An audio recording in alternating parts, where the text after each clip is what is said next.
우리 군포 번영교회 형제 자매님들은 기억력이 좋으셔서 한 번 들은 메시지는 잘 안 잊어버리시죠. 그렇죠?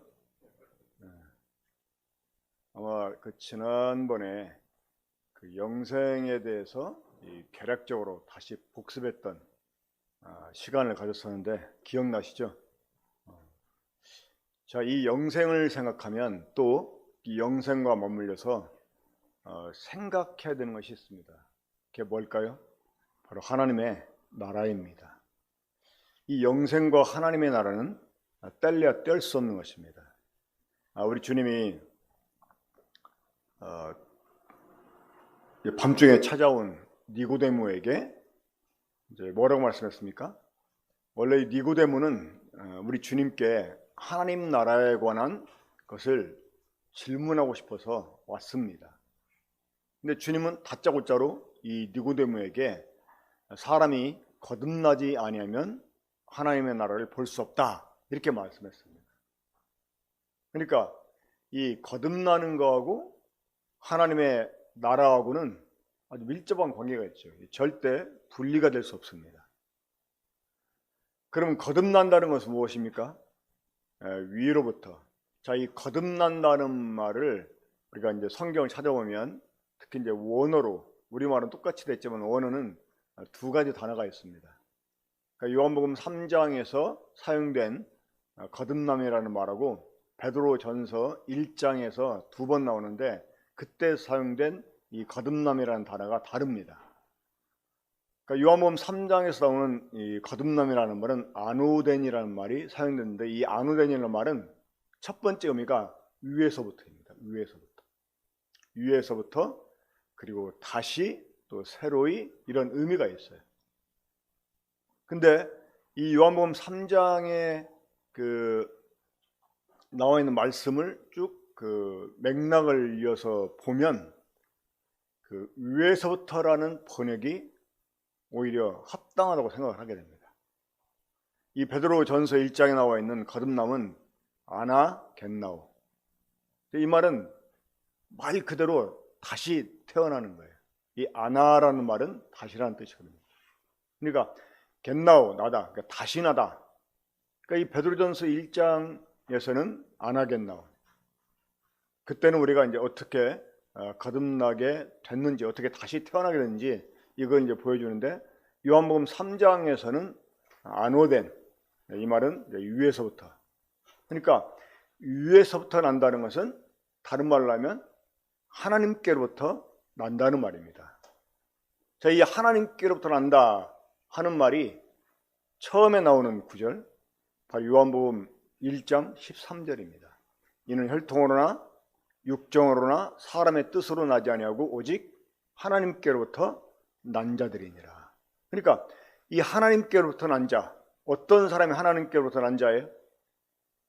바로 그 앞절 요한복음 1장 12절을 보면 영접하는 자, 곧 그 이름을 믿는 자들에게는 하나님의 자녀가 되는 권세를 주셨다고 그랬어요. 자, 예수 그리스도를 영접한 사람은 하나님께로부터 난 자가 된다는 것입니다. 왜요? 바로 그 안에 하나님의 생명이 있었기 때문에. 그러니까 예수 그리스도를 영접하는 것은 이 하나님의 생명을 받아들이는 것입니다. 우리가 하나님의 생명을 받아들임으로써 하나님께로부터 난 자가 되는 것입니다. 바로 그런 사람이 요한복음 3장 3절에서 말씀하시는 거듭난 사람입니다. 그러면서 이제 5절에서 우리 주님이 이 거듭남에 대해서 좀 더 구체적으로 설명하죠.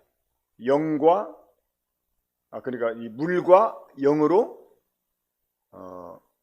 나지 아니하면 하나님 나라를 들어갈 수 없다 이렇게 말씀했는데, 그러니까 영으로 나는 거, 이게 거듭나는 거예요. 그럼 어떻게 할 때 영으로 납니까? 영이신 하나님에게서 나는 거, 이게 영으로 나는 거예요. 그러니까 영으로 난다는 말은 영이신 하나님으로부터 우리가 태어나면 영이 된다는 말이죠. 그러니까 육으로 난 전 육이요, 영으로 난 전 영이다 이렇게 말씀하셨는데, 자, 영이신 하나님의 생명을 예수 그리스도를 통해서 받음으로 인해 가지고 우리가 영으로 태어나게 되는 거, 이게 거듭나는 거예요. 이런 사람이 하나님 나라를 볼 수 있고 이런 사람이 하나님 나라에 들어갈 수 있는 것입니다.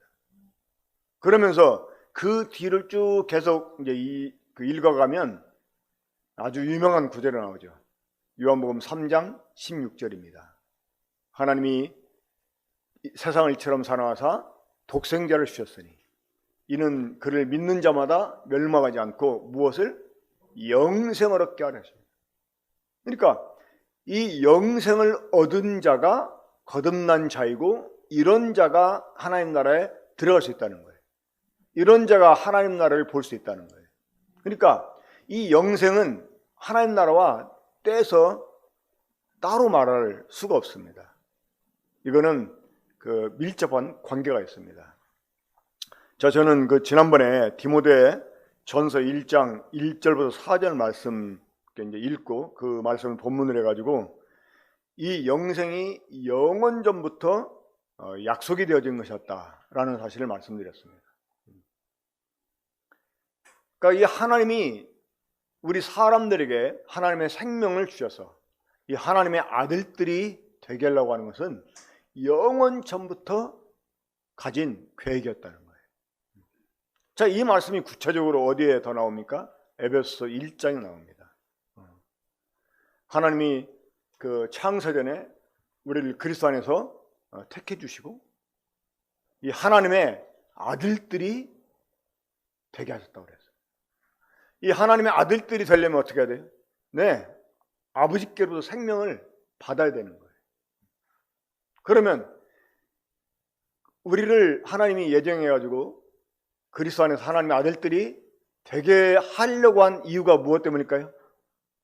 네, 그 앞에 있는 저를 보면 하늘에 속한 모든 영적인 복을 주시려고. 자, 이 하늘에 속한 모든 영적인 복, 이 복을 우리가 어떻게 누리게 될까요? 바로 하나님의 나라를 상속받게 됨으로써 누리게 되는 것입니다. 자, 그래서 오늘 먼저 이제 핵심되는 구절 읽고 말씀 계속 드리겠습니다.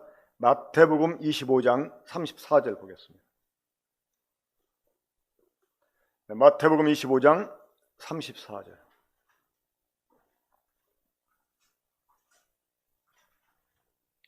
네, 마태복음 25장 34절 함께 읽겠습니다. 시작.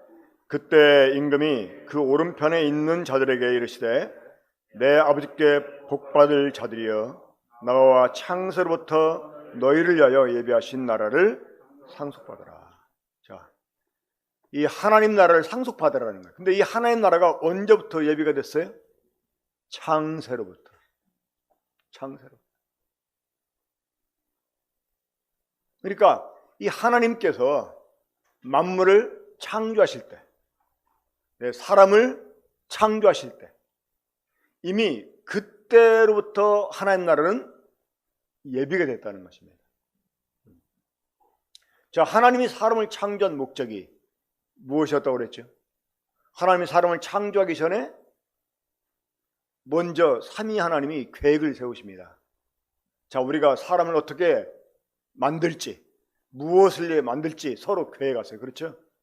자, 우리가 우리 형상을 따라 우리 모양대로 사람을 만들고 그로 하여금 모든 만물을 다스리게 하자.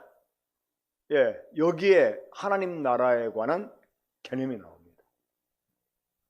그러니까 이 하나님의 나라는 하나님이 통치하는 나라이기도 하지만 하나님이 하나님의 생명을 주셔서 하나님의 아들들이 되게 한 사람들로 하여금 통치하게 하는 나라라고 하는 것입니다. 그러니까 이미 하나님이 이 만물을 창조할 때부터 또 사람을 창조할 때부터 이 하나님의 나라를 이미 예비하셨다는, 계획하셨다는 거예요. 자, 영생도 마찬가지죠. 영생도 하나님이 영원한 때 전부터, 우리말 성경은 영원한 때 전부터 이렇게 되어 있는데 킹제임스 역을 보면 똑같아요. 창세 때로부터예요. 창세 때로부터. 물론 이제 뭐 다비역이라든가 다른 그 영어 번역을 보면 시간 전에, 어떤 세대 전에 이렇게 이제 라고 번역을 해놨는데, 아무튼 이 영원 전부터나 창세 때로보나 사실은 개념이 같은 것입니다. 그러니까 하나님 만물을 창조하기 전부터 이 사람을 그 하나님이 계획하시고 그들을 위해서 영생을 또 하나님의 나라를 계획해 주셨다는 것입니다. 그러니까 이 구원받은 성도에게 최대의 소망은 영생의 소망이고 바로 하나님의 나라의 소망이 됩니다. 저는 이것을 염두에 두고 오늘 요즘 우리가 그 나무향기를 통해서 이제 quiet 타임을 갖고 그리고 이제 큐티 노트를 작성을 하잖아요. 근데 이 하나님 나라에 관한 비유를 주님이 자주 말씀하시고 더욱이 이제 예루살렘에 올라오셔가지고 그 십자가를 못 박혀 죽기 전에 주님이 집중적으로 이 하나님 나라에 관해서 계속 비유로 말씀해 주시는 걸 보게 됩니다. 우리 주님이 이 하나님 나라에 관해서 말씀하신 비유들을 보면 우리 주님은 이 비유들을 통해서 하나님의 나라를 입체적으로 우리에게 보여주십니다. 입체적으로. 자, 이 비유를 해석하기 위해서는 어떤 분들은 비유를 해석할 때 막 조목조목 따져가지고 거기 나와 있는 단어들에게 의미를 주어가지고 막 상세하게 그거를 해석하려고 그래요. 근데 그럴 필요가 없습니다. 이 비유는 비유니까, 제가 말 그대로 비유니까. 그러니까 이 비유라는 말은 하늘의 비밀을 내포하고 있는, 그러니까 하늘의 어떤 그 비밀의 그 개념을 내포하고 있는 땅의 이야기예요. 그러니까 100% 다 맞아떨어지는 게 아니에요. 그러니까 중요한 건 뭡니까? 포인트입니다. 그 비유를 통해서 주님이 우리에게 깨우치기를 원하는 어떤 포인트가 있어요. 그 포인트만 딱 잡으면 됩니다. 일단은 그냥 어거지로 막 이건 이거고 저건 저거. 지금 자 우리 주님을 나타내주는 모형들이 구약에 많이 나오잖아요.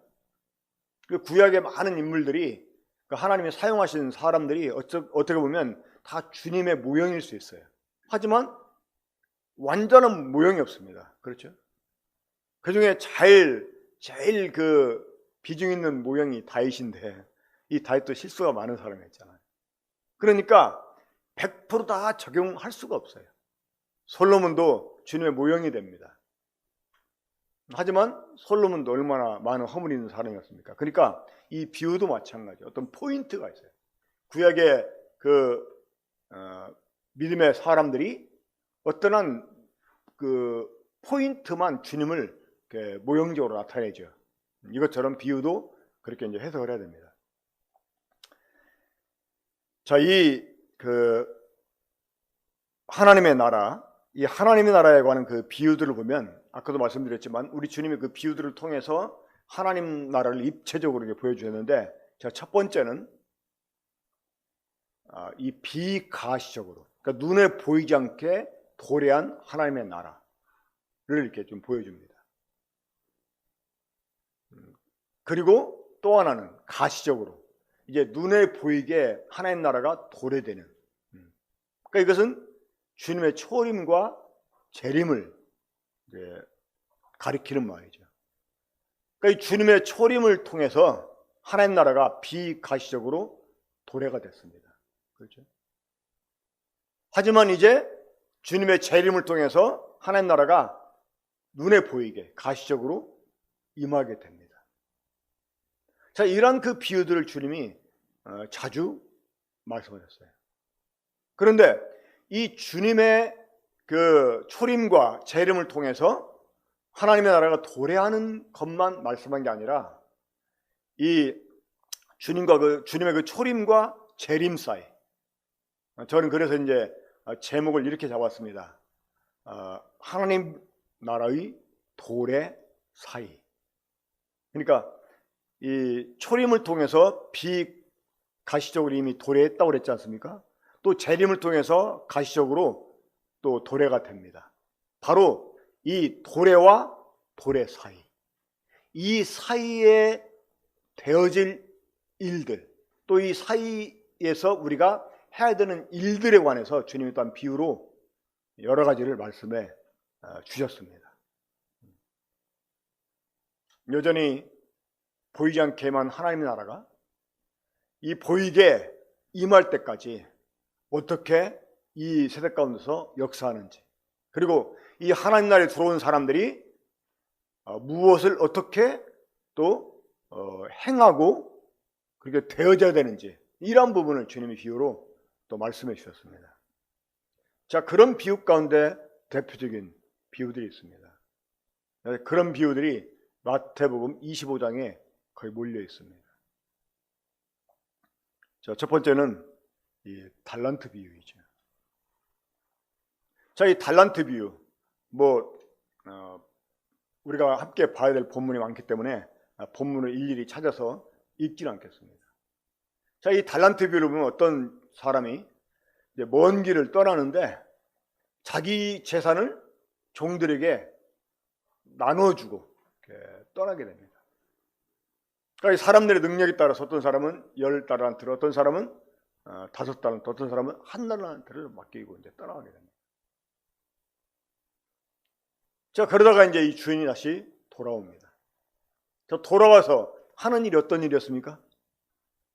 달란트를 맡긴 종들과 이제 계산하는 거예요. 자, 주인이 맡긴 이유가 무엇 때문입니까? 그걸 가지고 활용해서 이익을 내라는 거예요.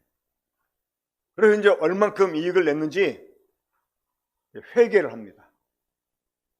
자, 우리가 이 비유를 통해서 이제 하나님 나라와 관련해 가지고 그 초점을 맞춰야 될 포인트, 그게 무엇일까요?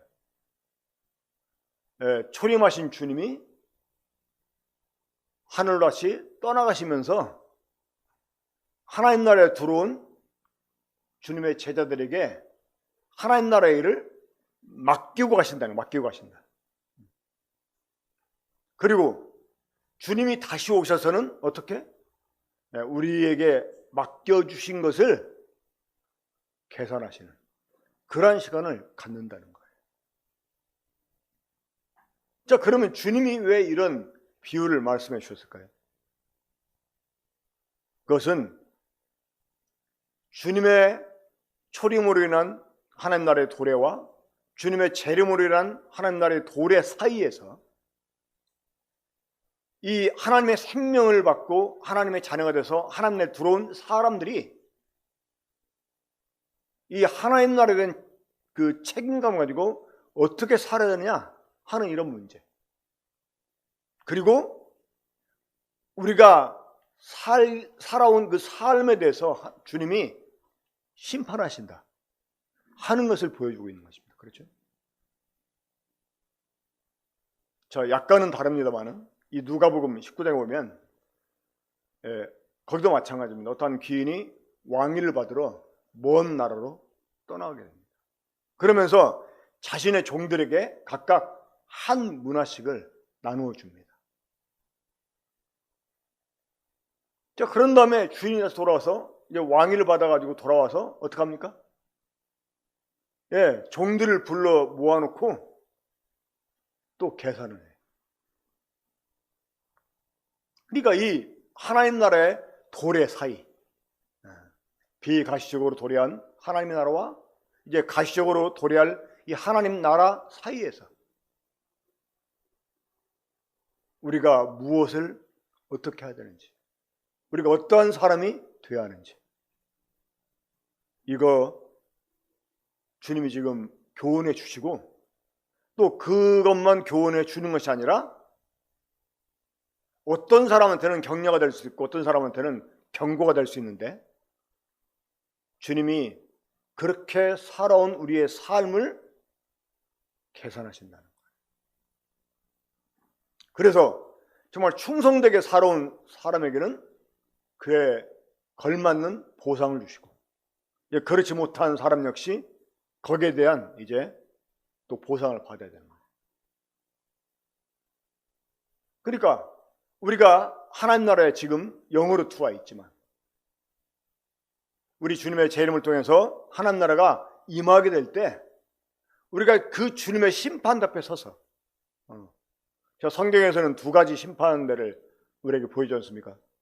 요한계시록 20장에 보면 그 백부자의 심판. 그것은 이 영원한 형벌을 이제 내리기 위해서 베풀어진 심판되고, 그 이전에 이 그리스도의 심판대 앞에 모든 성도가 다 서게 됩니다.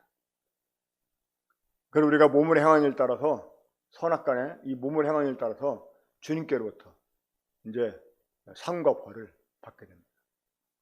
자, 소위 그러한 그 심판을 뱀마 심판이라고 말해요. 뱀마 심판. 이 뱀마 심판은 마치 이 경주장 결승선에 서서 1, 2등을 가리는 그러한 심판대도 뱀마 심판대이고, 또 사람들의 자잘못을 가리는 재판서, 이것도 일종의 뱀마라고 말합니다. 자, 그런 심판대에 우리 모두가 다 서게 될 것입니다. 자, 그리고 이 마태복음 25장에 나와 있는 또 하나의 그 비유, 열처녀의 비유입니다. 자, 이 열처녀의 비유, 무엇을 말합니까? 이제 신랑을 기다립니다. 그러니까 이 신랑을 기다린다고 하는 것은, 이 열처녀들은 바로 신부집과 관련된 여자들을 할 수 있습니다. 신부는 아닙니다. 근데 뭐 열처녀 이 비유를 가지고 뭐 주님의 혼인잔치에 참여하냐 안 하냐 하면서 막 이제 뭐 신부 뭐 그렇게 막 사람을 확대하는데 그럴 필요가 없습니다. 자, 일단 이 신부 쪽에서 신랑을 영접해서 이제 신부 집으로 안내해 드려야 돼요. 그래서 그 좀 먼 길을 나가서 이 신랑을 기다립니다. 신랑이 좋은 낮 시간을 놔두고 왜 밤에 오는지 모르겠는데, 아무튼 이 신랑이 이제 밤에 오니까 그 길을 밝혀주기 위해서 또 언제 올 줄 모르니까 계속 불을 켜둔 상태에 있었어요. 근데 이 다섯 처녀는 여분의 기름을 준비해서 가져갔고, 다섯 처녀는 그냥 등 안에 있는 기름만 들고 갔습니다. 근데 신랑이 더디 왔어요. 좀 기름 떨어지기 전에 왔으면 좋았을 텐데 더디 왔어요. 그 바람에 막 불이 꺼져갑니다.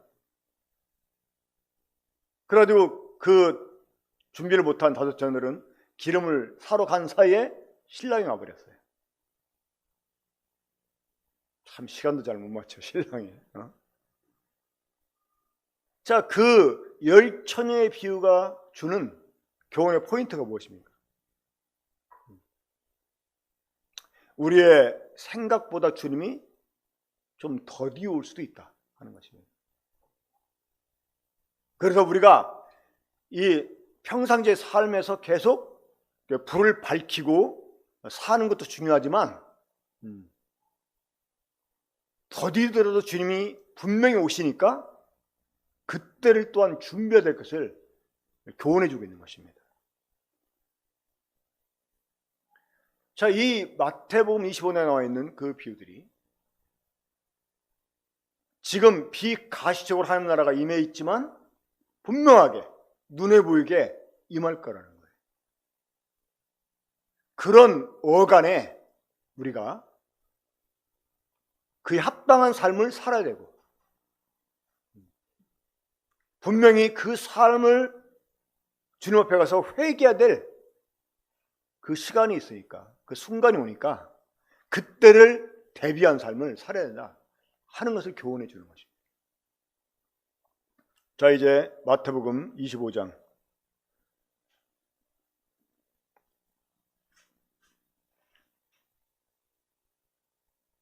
보겠습니다. 31절부터 봅니다.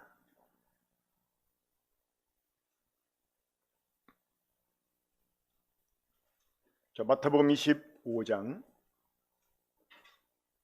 31절부터 인자가 자기 영광으로 모든 천사와 함께 올 때에 자기 영광의 보좌에 앉으리니 모든 민족을 그 앞에 모으고 각각 구분하기를 목자가 양과 염소를 구분하는 것 같이 하여 양은 그 오른편에 염소는 우편에 두리라. 그때 임금이 그 오른편에 있는 자들에게 이르시되 내 아버지께 복받을 자들이여 나와 창세로부터 너희를 위하여 예비된 나라를 상속받으라. 내가 줄일 때 너희가 먹을 것을 주었고 목마를 때 마시게 하였고 나그네 되었을 때 영접하였고 헐 벗었을 때 옷을 입혔고 병들었을 때 돌보았고 옥에 갇혔을 때 와서 보았느니라. 이에 의인들이 대답하여 이르되 주여 우리가 어느 때에 주께서 줄이신 것을 보고 음식을 대접하였으며 목마르신 것을 보고 마시게 하였나이까? 어느 때에 나그네 되신 것을 보고 영접하였으며 헐벗으신 것을 보고 옷 입혔나이까? 어느 때 병든 것이나 옥에 갇히신 것을 보고 가서 배웠나이까 하리니 임금이 대답하여 이르시되 내가 진실로 너에게 이르노니 너희가 여기 내 형제 중에 지극히 작은 자 하나에게 한 것이 곧 내게 한 것이니라 하시고 또 왼편에 있는 자들에게 이르시되 저주를 받은 자들아 나를 떠나 마귀와 그 사자들을 위하여 예비된 영원한 불에 들어가라. 내가 줄일 때 너희가 먹을 것을 주지 아니하였고 목마를 때 마시게 하지 아니하였고 나그네 되었을 때 영접하지 아니하였고 헐 벗었을 때 옷 입히지 아니하였고 병들었을 때와 옥에 갇혔을 때 돌보지 아니하였느니라 하시니 그들도 대답하여 이르되 주여 우리가 어느 때 주께서 주신 것이나 목마른 것이나 나그네 되신 것이나 헐벗으신 것이나 병든 것이나 옥에 갇히신 것을 보고 공양하지 아니하더이까? 이에 임금이 대답하여 이르시되 내가 진실로 너에게 이르노니 이 지극히 작은 자 하나에게 하지 아니한 것이 곧 내게 하지 아니한 것이니라 하시니라. 그들은 영벌에 의인들은 영생에 들어가려 하시니라. 자, 이 양과 염소의 비유는 물론 구원받은 성도들에게 적용하기 합당하지 않은 그런 구절이면 사실입니다. 왜냐하면 양과 염소를 구분하는 것은 이제 진짜와 가짜를 구분하는 것이기 때문에 이제 그렇다고 하는 거죠. 지금도 보면 세상에서 그 주님을 믿는다고 하는 사람 많이 있지만 그 중에 보면 진짜가 있고 가짜가 있지 않습니까? 자, 그러면 우리 모임에 있는 사람들은 다 진짜고 우리 모임에 없는 사람은 다 가짜고 우리 그런 등식으로 말할 수 없습니다. 그렇잖아요. 정말 그렇게 말한다면 이단이죠. 자, 그러면 이 진짜와 가짜를 어떻게 구분할 수 있을까요? 자, 이 하나님 나라에 들어온 사람들은, 이 하나님의 생명을 얻은 사람들은 이 하나님 나라가 그 사람 속에서, 하나님의 생명이 그 사람 속에서 역사를 내가지고 그것에 합당한 삶을 살아가게 합니다. 우리는 그걸 가리켜서 열매라고 말합니다. 근데 이 하나님의 생명을 받고 이 하나님 나라가 내 안에서 역사하는 대로 그 나라를 위해서 우리가 살게 되면 자연스럽게 어떠한 열매가 맺혀질까요? 자, 주님이 그 양으로 분류가 된 오른편에 있는 사람들에게 뭐라고 말씀했습니까? 거기 보면 내가 줄일 때 너희가 먹을 걸 주었고 목마를 때 마시게 하였고 나그네 되었을 때 영접하였고 헐 벗었을 때 옷을 입혔고 병들었을 때 돌보았고 옥에 갇혔을 때 와서 보았느니라. 자, 이렇게 우편에 있는 자들이 말했을 때 그 우편에 있는 자들이 뭐라고 반응을 보였어요? 우리가 언제 그랬냐고. 언제 그랬냐고. 이 하나님 나라에 들어온 사람들, 이 하나님의 생명을 받은 사람들은요,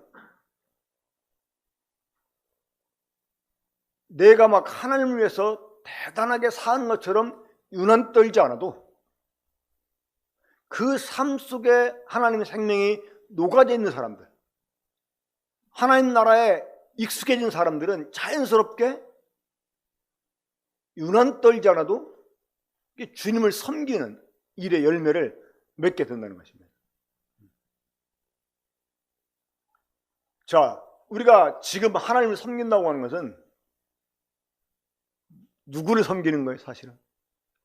예, 주 안에 있는 형제들을 섬기고 다른 사람들을 섬기는 거. 이게 하나님 섬기는 거예요. 이 보이던 하나님 어떻게 섬겨요? 주일날 예배 드리는 게 하나님을 섬기는 걸까요? 물론 그것도 하나님 섬기는 것입니다.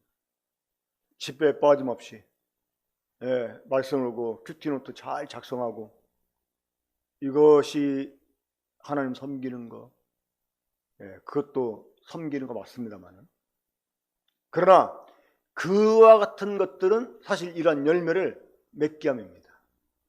무엇일까요? 사람들을 섬기는 것입니다. 그러니까 주님은 지극히 작은 형제에게 한 것이 주님께 한 것이었다라고 말했습니다. 자, 그러면 이런 사람들에게 주님이 아버지께서 창세로부터 예비한 나라를 상속받아라 이렇게 말씀했는데, 이런 사람들이 진짜 하나님 나라를 상속할 자격이 있는 거예요. 자, 이러한 삶을 살았기 때문에 상속받는 건 아닙니다. 그러한 삶이 이 사람은 하나님 나라를 상속받을 자격이 있는 사람이다라는 걸 보여주는 증거라고 하는 거예요. 이 하나님 나라는 아들이면 누구나 상속을 받게 되어 있습니다. 근데 이러한 일을 통해서, 이러한 열매들을 통해서 이 사람이 진짜 하나님 나라를 상속받을 자격이 있다 하는 것을 증거한다는 거예요. 요즘 어떤 장관을 임명할 때, 어떤 정부 요직에 있는 사람을 임명할 때 청문회 하잖아요. 이 당이나 저 당이나 보면 사람이 없어요, 사람이. 야당 시절에는 뭔가 깨끗한 거 같아 보였는데 뚜껑 열어보니까 다 마찬가지예요. 그렇죠? 사람은 이 완전한 사람들이 없어요. 이 적십자 회비 안 내다가 거기에 관련된 요직을 맡으려고 하니까 갑작스럽게 막 밀렸던 거 다 내는 이런 경우도 있고.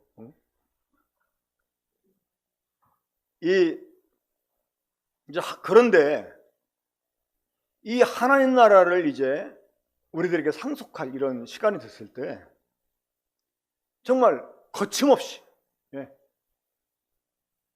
정말 꺼리낌 없이 딱 너 이거 받아 하고 줄 때 누구도 안 되는 대로 말할 수 없는 그런 그 증거, 이게 삶의 열매라고 하는 것입니다. 자, 그러면 주님이 이제 지극히 작은 형제들에게 한 것이 나에게 한 것이다 라고 말씀했는데, 자, 이것이 하나님 나라를 상속받을 만한 증거가 된 열매라고 할 수 있는 이유가 무엇일까요? 제가 누누이 하나님 나라에 관해서 말씀을 들었을 때 이제 꼭 강조했던 것입니다. 뭐냐면, 이 하나님의 나라는 이제 우리가 하나님과 함께 더불어 통치하는 나라인데, 이 통치한다고 하는 것은 사실은 섬기는 것입니다. 이 국가 공무원들은 나름대로 그가 가지고 있는 이 지혜에 따라서 어떤 힘을 갖게 됩니다. 하지만 그 힘이 사람들 위해 군림하는, 자신의 이익을 챙기는 그런 일을 위한 그 힘이 아니라 사람들을 합리적으로 질서 있게 섬기기 위한 그런 힘이라고 하는 거죠. 그렇죠? 그런 자신에게 주어진 어떤 힘을 일반 국민을 위해서 사용하는 사람을 우리는 칭찬합니다. 이것처럼 하나님이 하나님의 나라의 궁극적인 모습, 그게 뭐라고 그랬죠? 하나님 나라의 이 궁극적인 모습, 이걸 우리가 이제 제대로 이해하게 되면 왜 이런 사람들에게 하나님 나라를 상속하려고 하는지 이해가 됩니다. 하나님 나라는 하나님의 모든 충만으로 충만된 나라라고 했어요. 하나님의 일부러 세상을 가득 채운 그런 충만이 아니라 하나님이 자신의 모든 충만을 가지고 만물 속에 들어와서 하나님 쉽게 만물을 통치하는 나라, 이게 하나님 나라의 이 궁극적인 모습이라고 했습니다. 그런데 그 나라를 어떻게 이룹니까? 그 나라를 이루기 위해서는 교회가 필요하죠. 이 그리스도의 몸인 교회가 완성이 되어야 된다고 그랬습니다. 그러니까 하나님이 자신의 전부를 가지고 교회 속에 들어오는 거예요. 그래야 이 교회를 통해서 만물을 충만케 하는 것입니다. 다시 말해서 이 모든 만물이 하나님의 모든 충만을 누리게 되는데 그거를 교회를 통해서 누리게 하신다는 거예요. 교회를 통해서. 그러니까 교회는 하나님의 모든 충만을 먼저 받아서 그걸로 다른 만물을 섬기는 거예요. 자, 오병이의 기적을 한번 생각해 봅시다. 주님이 떡을 가지고 물고기를 가지고 축사하신 다음에 어떻게 하셨어요? 제자들에게 주셨어요. 제자들은 어떻게 했습니까? 다른 사람을 먹였습니다. 섬긴 거예요. 그러니까 하나님께서 우리들에게 하나님 나라의 권세를 맡겨주셨어요. 자, 그걸 가지고 어떻게 하라고요? 사람들을 섬기는. 근데 이걸 구태여 하나님 나라에서 뭐 상을 받고 안 받고 이런 그 의식을 갖지 않아도 이 하나님 나라에 들어온 사람들, 이 하나님 나라 그 사람에게 임한 사람들에게서 이런 자연스럽게 나타나게 된다는 것이에요. 왜? 하나님 나라의 속성이 그런 거니까. 그러니까 그렇게 티를 내지 않아도 자연스럽게. 나는 이것이 직접 주님께 한 것 같다고 생각 안 했는데 그냥 그 형제가 안쓰러워서 찾아간 것 뿐이고 뭔가 필요할 것 같아서 그냥 몰래 그 필요를 좀 채워준 것이고 그랬는데 주님은 그게 주님께 한 거라는 거예요. 왜? 바로 그것이 주님이 그렇게 할 수 있게 그 사람에게 힘을 주셨고 그런 일을 하도록 주님이 사실은 성령을 명했기 때문에 그런 것입니다. 이러한 그 열매를 맺힌 사람들에게 이 하나님 나라가 상속되는 것은 너무나 당연한 것입니다. 그 열매를 맺은 결과로 사실은 그리한 건 아니죠. 이미 그럴 자격이 주어졌는데 그 열매로 그들은 것을 증명해 낸 것입니다. 자, 그럼 염소는 어떠했었습니까? 똑같이 말했죠, 주님이. 너희는 내가 이렇게 했을 때 이렇게 해주지 않았고. 자, 근데 이 사람도 똑같이 항변했어요. 우리가 언제 주님께 그렇게 하지 않았냐고. 또 주님 똑같이 대답하십니다. 여기 있는 형제 중에 형제에게 하지 않은 것은 나에게 하지 않은 것이다. 만약에 주님이라고 했다면 했을 텐데 주님이 아니었기 때문에 아는 것 뿐인데 무슨 말입니까? 이렇게 항변했잖아요. 자, 우리가 여기에서 받을 수 있는 교훈이 무엇입니까? 형제들을 주님 대하듯 해야 된다. 근데 이게 하나님 나라의 속성이에요, 사실. 제자들이 막 서로 누가 크냐 다퉜을 때 주님이 계속 강조하신 말씀이 어떤 말씀이었어요? 너희 중에 큰 자는 섬기는 자.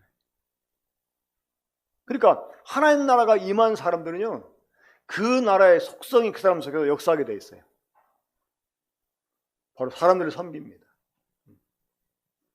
근데 그것도 하나님을 섬기는 것처럼 막 크게 나발불고 막 해서 하는 게 아니라 자연스럽게 삶에서 열매로 맺혀져서 사람들에게 행하는 거예요.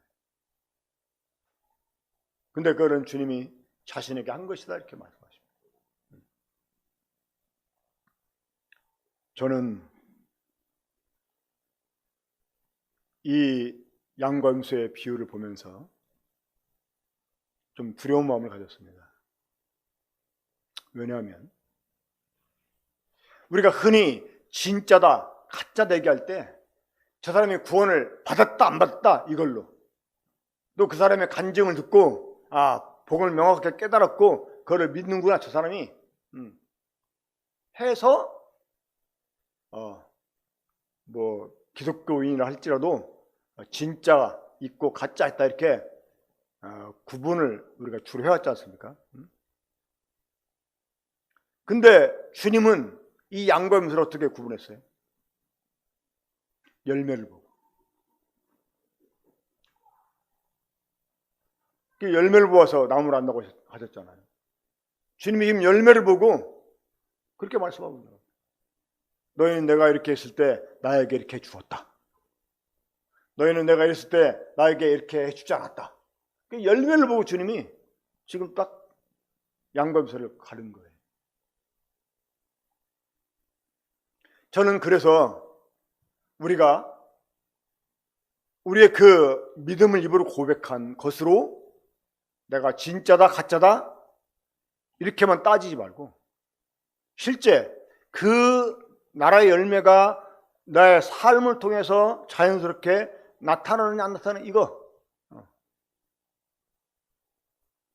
이걸로 나를 한번 스스로 평가해 봐야 된다라고 생각을 합니다. 이 염소로 분류된 사람들 자신들이 가짜라고 생각했겠습니까? 언제 안 했냐고. 그러잖아, 언제. 그러니까 막 예배드리고 뭐 하나님을 위해서 뭘 한다 그러면 막 열을 내는 사람이 있는데 다른 성도들에게는 소홀히 하는 사람들이 있어요. 무시하고 어려움을 주는 사람은 가까이 안으려고 하고, 그리고 그냥 다른 성도 어렵다고 하면 아이고 내 코도 석잔데 하고 모른 채 하고. 근데 하나님 나라의 속성은 그렇게 할 수 없다는 거예요. 이 하나님 나라를 얻기로 상속된 이런 사람들의 삶에서는 자연스럽게 정말 이 하나님을 섬기는 것이 사람들을 섬기는 일로 나타나게 된다는 것입니다. 또 그런 일에 대해서 주님이 분명하게 계산하시고 거기에 걸맞는 보상을 하신다는 것입니다. 그러니까 이 하나님 나라의 도래 사이에서 우리가 해야 되는 일들, 아니 어쩌면 해야 되는 일이라기보다는 되어져야 되는 일들이죠. 왜? 이런 일들은 열매니까. 이게 억지로 막 그런 일을 하려고 해서 한 게 아니고 사람이 그렇게 변해버린 거예요. 사람이 그렇게 돼버린 거야. 돼버렸기 때문에 그런 일을 자연스럽게 열매처럼 행하게 되는 거예요. 그러니까 주님이 이러한 하나님 나라의 도래 사이에서 돼야 될 일들, 되어지는 일들, 행해야 되는 일들, 이러한 일들을 비유를 통해서 말씀해 주셨다고 하는 것입니다. 그래서 오늘 제가 이제 말씀을 드리고자 하는 핵심이 있는데 뭐냐면, 우리가 하나님 나라에 들어왔다라고 해서 또 이제 우리 뭐 죽은 다음에 뭐 천국 간다 이렇다고 해서 우리가 주님 오시면 우리도 주님 나라에 또 함께 참여할 수 있다 이런다고 해서